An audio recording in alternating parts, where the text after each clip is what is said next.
Oke, kita lanjut ke nomor 6. Katanya untuk keadaan barometer 76 cm Hg, ini maksudnya dalam keadaan 1 atm ya, jadi keadaan normal. Kalau jenis air, kita tulis ya, C airnya berapa sih? C airnya bahwa nilainya adalah 4.200 Joule per kilogram derajat Celcius. Dan kalau di air berarti laten uap nih. Misalnya ada 2,26 kali 10 pangkat 6 Joule per kilogram. Sedangkan kalau jenis uap, C uap besarnya adalah 1.260 Joule per kilogram derajat Celcius. Keadaan akhir yang dicapai oleh air bermassa, jadi M airnya ada 100 gram, dan bersuhu T awalnya adalah 20 derajat Celcius, ketika diberikan kalor. Jadi ini Q yang dilepaskan, ini Q yang diterima ya. Jadi dia menerima Q sebesar ini. 2,5 kali 10 pangkat 5 Joule. Gitu. Nah, berarti bisa kita selesaikan deh. Nah, cara termudahnya gimana sih? Cara termudahnya kita coba buat grafik dulu deh. Nah, jadi di sini ada dua kondisi. Di sini suhu 0 derajat. Saya buat di sini suhu 0 derajat Celcius dan di sini 100 derajat Celcius. Yang artinya dia akan terjadi perubahan ya. Perubahan apa? Perubahan fasa. Ini 20 derajat Celcius, dia naik ke atas sampai suhu 100. Nah, pada suhu 100, dia akan berubah fasa dulu, baru dia kemungkinan naik lagi ke atas dalam kondisi uap.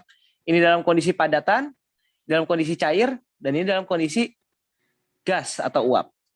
Nah, di sini kamu harus lihat, rumusnya kalau ada perubahan suhu, berarti kita pakai MC delta T. Nah, M-nya siapa? M-nya air, C-nya siapa? C-nya air, karena ini kondisi cair. Nah, di sini, M kali kalor laten uap, atau kita tulis aja U ya, kalor laten uap. M-nya siapa? M-nya air, karena masanya air ya. Nah, kalau di sini, kalau dapatkan MC delta T, M-nya siapa? M-nya air, C-nya tapi C-nya uap. Kenapa? Karena di sini kondisi uap, dikali delta T-nya. Nah, pertama kita harus tahu dulu nih, apakah, pertanyaannya gini, apakah kalau yang diterima ini sebesar 2,5 kali 10 pangkat 5 Joule ini cukupnya sampai mana? Bisa jadi dia cuma bisa naikin suhu sampai 100 atau bahkan di bawah 100. Atau bisa jadi dia bisa sampai mendidihkan. Atau bisa jadi bisa lebih tinggi lagi, bisa sampai di atas sini. Nah, gimana cara ceknya? Kita cek satu-satu dulu ya. Di mana? Kita coba cari deh kalor untuk ininya, kalor yang menaikkan suhunya dari ini ya. Kita dapatkan Q airnya, dapatkan M air, C air kali delta T. Masukkan deh, massa air 100 gram, hati-hati 0,1 kilogram kali CR-nya 4.200 kali delta T-nya. Nah, delta T-nya dari berapa sampai berapa? Kita coba tes dulu aja deh. Dari 20 sampai 100 kita buat gitu. Kita buat 100 kurang 20. Kenapa kita tes dari 100 ke 20? Kita cek dulu.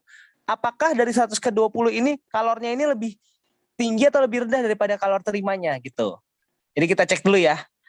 Nah, kamu dapatkan Q airnya berapa sih? Q airnya besarnya sama dengan ini 0,1 kali 4.200 dikali 80.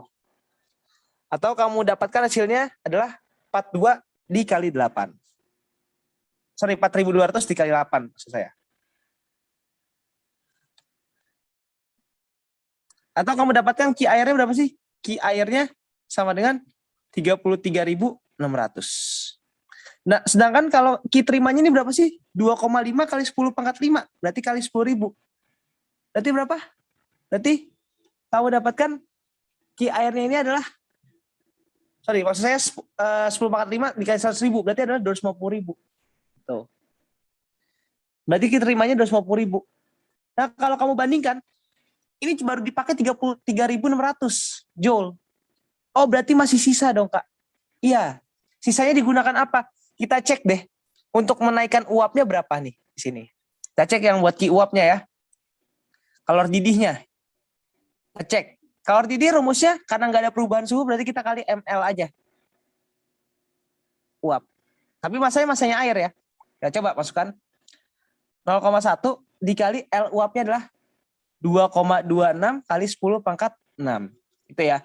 Kamu dapatkan hasilnya adalah berarti 2,26 kali 10 pangkat 5. Atau hasilnya berapa sih 2,26 kali 10 pangkat 5? Itu adalah 226.000 Joule. Nah, kalau kamu jumlahkan nih, kamu lihat 33.600 ditambah 222.600 itu pasti lebih besar daripada Ki terimanya. Artinya apa? Artinya ini airnya ini tidak 100% mendidih. Jadi tidak 100% air ini udah mendidih nanti. Nah terus gimana Kak? Tapi kondisi akhirnya berarti kondisi air ini lagi mendidih tapi belum mendidih 100%. Jadi istilahnya ini kondisinya lagi mendidih nih, tapi masih ada airnya gitu ya. Nah kenapa sih? Karena Ki terimanya kalau kamu lihat ini lebih kecil daripada Ki didih ditambah Ki airnya gitu. Maka kamu udah tahu nih kondisi akhirnya kapan sih? Kondisi airnya akhirnya adalah kira-kira di sekitar sini nih. Jadi airnya mendidih tapi nggak seluruhnya. Gitu. Jadi paling dari sini ke sini doang nih. Gitu. Kamu dapatkan jawabannya adalah yang mana? Yang pilihan Charlie. Gitu. Jadi kamu nggak perlu cek lagi yang uapnya berapa.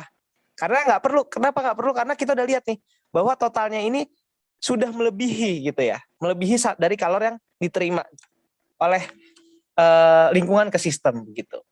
Oke, begitu cara untuk mengerjakan soal nomor 6.